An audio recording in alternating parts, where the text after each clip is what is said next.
स्वागत है अपने स्टूडेंट वीडियोस के यूट्यूब चैनल पे। दोस्तों कल जो है कुछ छूट गया था, ठीक है। और जैसे हम लोग 18 का बात कर रहे थे, उसमें कुछ मतलब छूट गया था। मान लीजिए कुछ अति राष्ट्रपति तक बताए थे। उसके बाद जैसे आप लोग जैसे भारत में का बात करेंगे, जैसे पद्म श्री विभूषण मिलता है, विभूषण मतलब भारत रत्न मिलता है, ठीक है। ये जो है आपको जो है अनुच्छेद 18 तक ही मिलता है। भारत में जो है जितना भी सम्मान मिलता है, अवार्ड मिलते हैं, वो अनुच्छेद 18 के तहत ही मिलते हैं। अब अनुच्छेद 19 का बात करेंगे, ठीक है। अनुच्छेद 19 में जो है बोलने की आज़ादी, मान लीजिए आप स्वतंत्र रूप से आप बोल सकते हैं। ये प्रेस, इसमें भी प्रेस की आज़ादी की जब बात की गई है अनुच्छेद 19 में ही बात की। अनुच्छेद 19 में ही जो है अनुच्छेद 19 में जो है अनुच्छेद 19 में जो है अनुच्छेद 19 में ही जो आपको जो है प्रेस की स्वतंत्रता की बात की गई है। अनुच्छेद 19 में ही जो है प्रेस की स्वतंत्रता की बात की गई है। प्रेस की स्वतंत्रता की बात की गई है, ठीक है।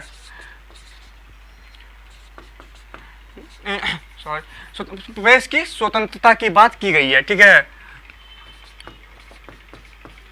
प्रेस की स्वतंत्रता जो बात की गई है वो अनुच्छेद 19 में ही की गई। उसके बाद आपको जैसे मान लीजिए आपको सभा करने की, मान लीजिए आप इंडिया में कहीं भी है, मतलब कि भारत में आप कहीं भी जा सकते हैं। मान लीजिए आप चाहे राजस्थान के हो, चाहे आप मतलब कि बिहार के हो, झारखंड के हो, कहीं के भी हो, आप कहीं भी जा सकते हैं। ये अनुच्छेद 19 में ही प्रावधान किया गया है।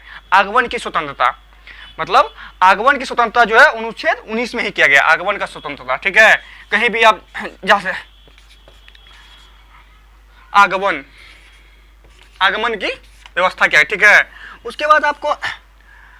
उसके बाद जो है इसमें जो है सभा करने की, मान लीजिए आप कहीं भी बिना हथियार का जमा हो सकते हैं। मतलब स्वतंत्रता पूर्व से आंदोलन की जो आप लोग बात करते हैं, जैसे अभी किसान आंदोलन है, ये सब आंदोलन चलती है, इसमें ही बात की गई। अनुच्छेद 19 में ही बात की गई है। ये क्वेश्चन एमबीबीआई कर लीजिएगा, क्या पूछ सकता है कि मतलब कि आंदोलन कौन सा मतलब कि अथी में हो सकता है अनुच्छेद में। ये अनुच्छेद 19 में ही प्रावधान किया गया है कि आपको बताया जाएगा कि आप बिना हथियार का सब कुछ कर सकते हैं, मतलब कि जमा हो सकते हैं, ठीक है। उसके बाद संघ बनाने की, संघ जो आप लोग बनाते हैं, मान लीजिए आप कोई चीज़ संघ बनाते हैं, संघ बनाने की जो है इसी में किया गया है, ठीक है। उसके बाद आप देश के कहीं किसी भी क्षेत्र में जा सकते हैं। मतलब आप इस अनुच्छेद 19 में ही जो है किसी भी अनुच्छेद 19 में ही जो है इसमें मतलब कि आप कहीं भी जा सकते हैं, रह सकते हैं। मतलब कि आप किसी देश के किसी भी राज्य में, देश के किसी भी राज्य में जो है, देश के किसी भी राज्य में आप जाकर रह सकते हैं, ठीक है। जाकर रह सकते हैं, ठीक है, रह सकते हैं। उसके बाद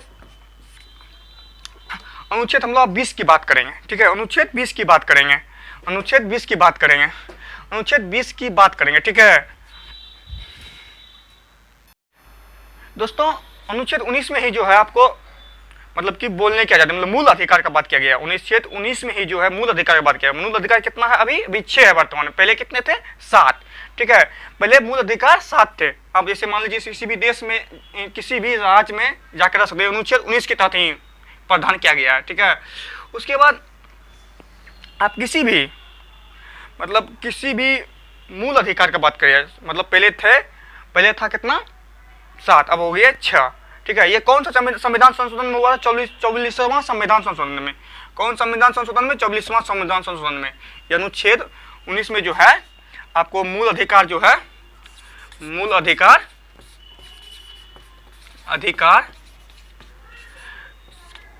पहले 7 था, ठीक है। उसके बाद 44वां संविधान संशोधन 1978 में किया गया, ठीक है। उसके बाद इस संपत्ति का अधिकार को हटा के, ठीक है, संपत्ति का अधिकार को हटाकर संपत्ति का अधिकार हटा के जो है मूल अधिकार 6 कर दिया है, ठीक है। 6 मूल अधिकार कर दिया है। उसके बाद पहले 7 अब 6 हो गया। उसके बाद आपको हम लोग बात करेंगे अनुच्छेद 21 का, सॉरी अनुच्छेद 20 का, अनुच्छेद 20 का, अनुच्छेद 20 का बात करेंगे हम लोग। अब अनुच्छेद 20 का बात करेंगे, ठीक है। अनुच्छेद 20 का, अब अनुच्छेद 20 का बात करेंगे हम लोग। इसमें जो है आपको किसी भी व्यक्ति को, ठीक है, अनुच्छेद 20 में जो है 3 प्रकार का वर्णन किया गया है। अनुच्छेद 20 में जो आपको 3 प्रकार का वर्णन किया गया है। जैसे मान लीजिए आप किसी भी व्यक्ति को अपराध के लिए, मान लीजिए अभी जो कानून बने हैं, ठीक है, एक अपराध के लिए एक ही सजा दे सकते हैं, ठीक है, जैसे एक अपराध किए हैं अब तो उसी सजा मिल सकता है, एक बार ही बार सजा मिल सकता है। उसके बाद है किसी भी व्यक्ति के विरुद्ध न्यायालय में जो है फोर्स, मतलब कि आपको मतलब कि जबरदस्ती उसके खिलाफ गवाही नहीं दिलवा सकते हैं अपने खिलाफ, ठीक है, अपने विरुद्ध जो उसके खिलाफ मतलब गवाही नहीं दिला सकते। जैसे मान लीजिए कि आप अपराधी किए हैं, ठीक है, आप अपने खिलाफ गवाही देने के लिए आपको कोई जबरदस्ती कहेगा तो ये नहीं कर सकता है। उसके बाद तीसरा है किसी भी व्यक्ति को, मतलब कि जैसे अभी कानून बना है, मान लीजिए अपराध आप अभी किए हैं, ठीक है, अभी जो कानून है इसी हिसाब से आपको चाहे वो सजा जो है न्यायालय आपको 2030 में क्यों ना दे, वह यही कानून के अनुसार देगा, ना कि 2030 में जो कानून बना उसके अनुसार। ये अनुच्छेद 20 में ही प्रावधान किया गया है। अब अनुच्छेद 21 का बात करेंगे, ठीक है, अनुच्छेद 21 का बात करेंगे हम लोग। अब अनुच्छेद 21 में जो है आपको अनुच्छेद 21 का बात करेंगे, ठीक है। अनुच्छेद 21 में आपको ये स्वास्थ्य और पर्यावरण के बारे में कहा गया है, ठीक है, ये स्वास्थ्य और पर्यावरण के बारे में जो है चर्चा किया गया है, ठीक है। अनुच्छेद आपको 21 में जो है स्वास्थ्य और स्वस्थ पर्यावरण के बारे में, ठीक है, वर्ण के बारे में जो है इसमें उल्लेख किया गया है, ठीक है। ये इसका जो है मुख्यालय जो है नई दिल्ली में, ठीक है, मतलब इसका मुख्यालय जो है नई दिल्ली में है, इसका मुख्यालय नई दिल्ली में है। किसमें जो है एक कानून बनाया गया है, राष्ट्रीय हरित न्यायाधीकरण, ठीक है। कौन कानून बनाया गया है? राष्ट्रीय, अनुच्छेद 21 के तहत जो है एक कानून बनाया गया है। एक कानून का क्या नाम है? राष्ट्रीय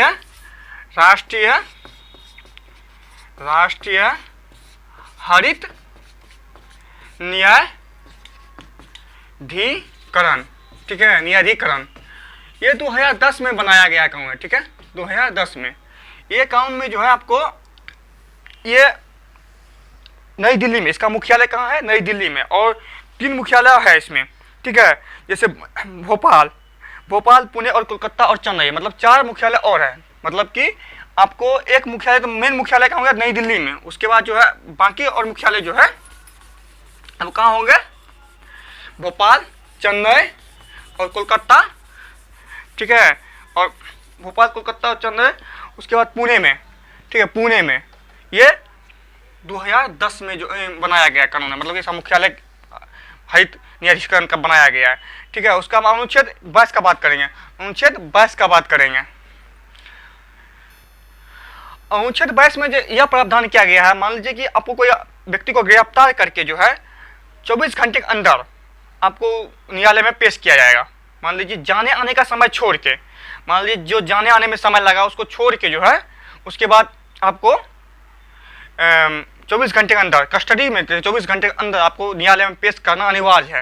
यह अनुच्छेद 22 के तहत प्रावधान किया गया है। अनुच्छेद 22 के तहत, अनुच्छेद 21 पर अनुच्छेद 22 में यह प्रावधान किया गया है कि अनुच्छेद 22 में यह प्रावधान किया गया है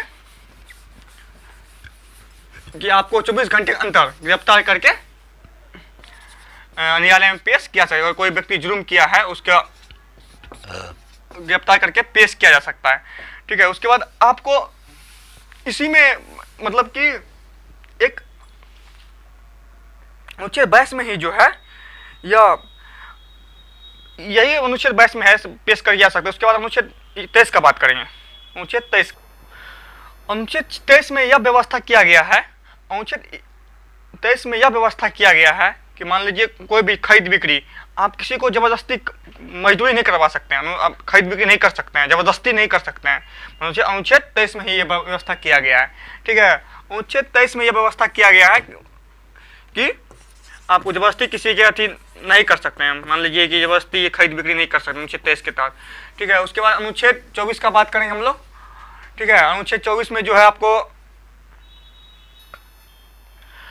अनुच्छेद 24 में यह प्रावधान किया गया है, अनुच्छेद 24 में यह प्रावधान किया गया है कि 14 वर्ष से कम बच्चों के लिए, 14 वर्ष से, अनुच्छेद 24 में जो है 14 वर्ष से जो है 14 वर्ष से कम उम्र के बच्चों को मजदूरी कराना गैर कानूनी है। बच्चों को 14 वर्ष से कम उम्र के बच्चों को मजदूरी कराना गैर कानूनी है, ठीक है, मतलब आप मजदूरी नहीं करवा सकते। अब अनुच्छेद 25 का बात करेंगे हम लोग, ठीक है। अनुच्छेद 26 में यह प्रावधान किया गया है, अनुच्छेद 26 में जो है 25 अनुच्छेद 26 का धर्म का ये बात हो गया इसमें, ठीक है। अनुच्छेद 26 में जो है, अनुच्छेद 26 में आपको अनुच्छेद 24 बता दिया, अनुच्छेद 25 होगा ना, अनुच्छेद 25 का बात करेंगे, अनुच्छेद 25 का बात करेंगे। अनुच्छेद 25 में यह प्रावधान किया गया कि आप किसी भी धर्म का प्रचार प्रसार कर सकते हैं। मान लीजिए आप हिंदू हैं, मुस्लिम हैं, सिख हैं, ईसाई हैं, आप कोई भी धर्म का प्रचार कर सकते हैं। इसमें कोई किसी प्रकार का जो है आपको कोई मतलब कि आपको रोक टोक नहीं सकता है, अनुच्छेद 25 में ही, ठीक। अब अनुच्छेद 26 में बात करेंगे हम लोग। अनुच्छेद 26 में यह प्रावधान किया गया है, ठीक है। अनुच्छेद 25 हो गया, अनुच्छेद 26 का बात करेंगे हम लोग। अनुच्छेद 26 में आप किसी भी धर्म को मान सकते हैं, आप संघ बना सकते हैं। आप यहाँ पे आपको प्रशासनिक जो है आपको मंजूरी मिलेगी। अनुच्छेद 26 में यह प्रावधान, धर्म मान सकते हैं, ठीक है, अपना धर्म का प्रचार प्रसार कर सकते हैं, अपने धर्म का प्रचार प्रसार कर सकते हैं, ठीक है, प्रचार प्रसार कर सकते हैं।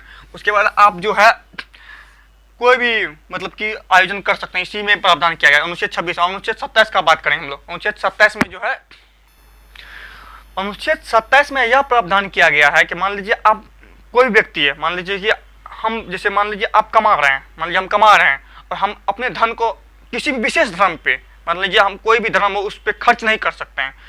यह अनुच्छेद 27 में जो प्रावधान किया गया कि हम अपने जो है, अनुच्छेद 27 में जो है किसी धर्म विशेष पर जो है खर्चा नहीं कर सकते। मतलब खर्चा मतलब जबरदस्ती खर्चा, मतलब धर्म मान लीजिए कोई जबरदस्ती हमको कहेगा नहीं इसी धर्म पे आपको खर्च करना है, ये नहीं कर सकते। अनुच्छेद 27 के तहत। अब अनुच्छेद 28 में बात करेंगे हम लोग, ठीक है। अनुच्छेद 28 का बात करेंगे। अनुच्छेद 28 में यह प्रावधान किया गया है, अनुच्छेद 28 में आपको, अनुच्छेद 28 में यह प्रावधान किया गया है, आप किसी भी मान लीजिए राज्य के द्वारा, मान लीजिए अब जैसे बिहार हुआ, राजस्थान हुआ, कोई भी सरकार यह जो नहीं कर सकता, मतलब धर्म के विशेष मान लीजिए कोई भी धर्म को बढ़ावा नहीं दे सकता। अनुच्छेद 28 के तहत यह प्रावधान किया कि आप किसी भी धर्म के जो है प्रचार प्रसार राज्य सरकार द्वारा या किसी प्रदेश सरकार द्वारा नहीं किया जा सकता है, ठीक है, केंद्र सरकार द्वारा नहीं किया जा सकता। यह अनुच्छेद 28 में ही प्रावधान किया गया। अब अनुच्छेद 29 का बात करेंगे, ठीक है। अनुच्छेद 29 में यह प्रावधान किया गया है, अनुच्छेद 29 में कि कोई भी अल्पसंख्यक के बारे में, अनुच्छेद 29 में अल्पसंख्यक के बारे में विशेष रूप से आप यहाँ अल्पसंख्यक जो है रह सकता है। उसके बाद अल्पसंख्यक यहाँ प्रचार प्रसार कर सकता है, रह सकता है। और अभी तक में जो है भारत में कितने धर्म मतलब कि मानता है, मतलब कि आपको 6 धर्म, सिख ईसाई हो गया, ठीक है, सिख ईसाई फारसी, उसके बाद जैन बौद्ध और मुस्लिम हिंदू, ये सब 6 प्रकार का धर्म हुआ।